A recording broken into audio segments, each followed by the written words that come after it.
आपल्यासोबत किशोरीताई पेडणेकर आपण त्यांच्याशी बातचीत करणार आहोत. काय सांगाल की अंबादास दानवे यांचं 5 दिवसाआधी निलंबन करण्यात आलं आहे, कसं पाहताय याकडे? सत्तेचा काय जोर असतो तो पाहतोय मी. आणि मुळामध्ये अंबादास दानवे यांनी ज्या पद्धतीने त्यांना उकसवलं गेलं आणि मग एक शिवसैनिकाची येणारी प्रतिक्रिया, त्याबद्दल तमाम महिलांचा जर अपमान आहे तर उद्धव बाळासाहेब ठाकरे यांनी स्वतः माफी मागितली. पण मग फक्त तुम्हाला दानवेच का दिसत आहेत? ज्यानी महिलांचा अपमान केला आहे, मग सत्तार असतील, मुनगटीवार असेल वगैरे, मग त्यांचे पण हे केलं पाहिजे ना. म्हणजे तुम्ही एकाला एक नाही लावणार.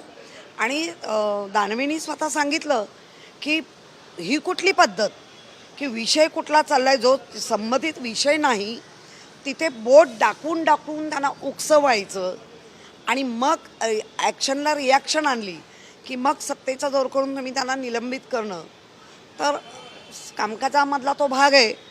अर्थात त्याची लढाई आता आम्ही लढतोच आहे. पण मला असं वाटतं ज्यांनी कृत्य केलं त्यालाही मग निलंबित केलं पाहिजे. दुसरा प्रश्न असा आहे की लाडकी बहीण योजनेअंतर्गत अनेक ठिकाणी जे आहे ते महिलांची गर्दी झालेली पाहायला मिळते. त्याचमधून पाहिजे तर महिलांची कुठेतरी फसवणूक होताना देखील दिसते. अमरावतीमध्ये या प्रकरणी गुन्हा देखील दाखल झाला आहे, कसं पाहताय सगळीकडे? बघा, एकतर ह्या सगळ्या स्कीम आहेत ना, त्याचं नीट नियोजन व्हायला हवं असतं. मुळात जे प्रशासन आहे ते मुळात ह्या गोष्टीला तयार आहे का? कारण आत्ता तिथे आमच्याकडे अशा अनेक तक्रारी पण आल्या की 200 रुपयाला फॉर्म देत आहेत, आमच्याकडे 200 रुपये मागतायत, आमच्याकडे 500 रुपये मागतायत. त्यामुळे ह्या गोष्टीकडे खूप बारकाईने बघायला पाहिजे. इलेक्शनचा जुमला करून महिलांना फसवू नका. खरंच महिला लाडक्या आहेत, सगळ्यांच्याच असतात. प्रत्येकाच्या घरातली महिला, प्रत्येकाची बहीण, आई, मामी, काकी ह्या नात्यांनी गुंफलेले आहेत. पण मग रस्त्यावर जेव्हा पाण्यात ठोकून मारलं जातं, त्या संरक्षणबद्दल काय म्हणाल? त्याच्याबद्दल आजही कुठेही वाच्यता केली जात नाही. आणि लाडकी बहीण आहे तर भाऊ पण आता लाडका होऊ दे. मग भावाचं जे 9-9, 10-10 हजार युनिट बिल येतं इलेक्ट्रिकचं, आमच्या भावाला 300 युनिट फ्री द्या, लाडला भाऊ म्हणून. बहीणही खुश आणि भाऊही खुश. निवडणुका येऊ घातल्यात म्हणून अशा ज्या योजना ज्या त्या सरकारकडून येऊ घातल्यात असं वाटतं का? बघा, अनेक योजना आल्या, त्यांचे काय 12 वाजले ते आपण बघतोय. आजही परितक्त्या किंवा विधवा लोकांच्या पेन्शन आजही मिळत नाही आहेत. पण तरी पण आम्ही पण आशावादी आहोत. जर आमच्या एखाद्या ताईला, आमच्या एखाद्या माईला, आमच्या एका आईला 1,500 तिच्या अकाउंटला जाणार असतील गव्हर्नमेंटचे, जे आमच्या कर रूपातनं जातात, ते मिळणार असते तर आनंद आहे. पण हा बोजवारा फक्त इलेक्शन पुरता करून वाजवून आशादायी हे करून मला वाटतं चुकीचं होईल.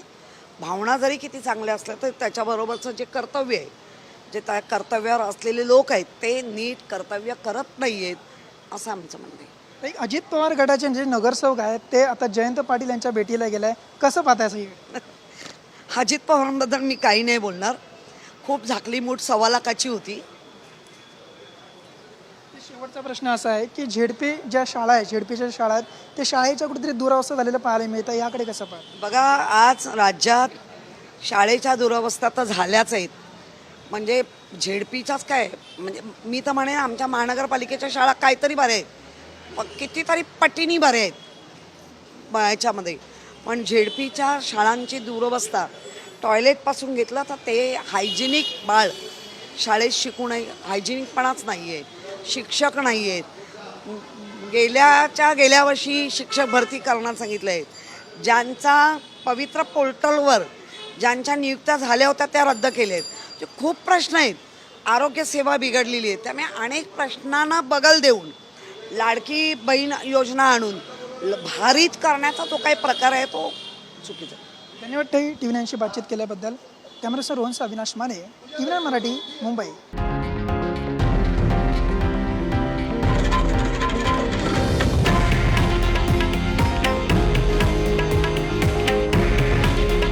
हे आहे देशातील नंबर 1 न्यूज नेटवर्क आणि आपण पाहत आहात TV9 मराठी. काळजी तुमची, हित महाराष्ट्राचं.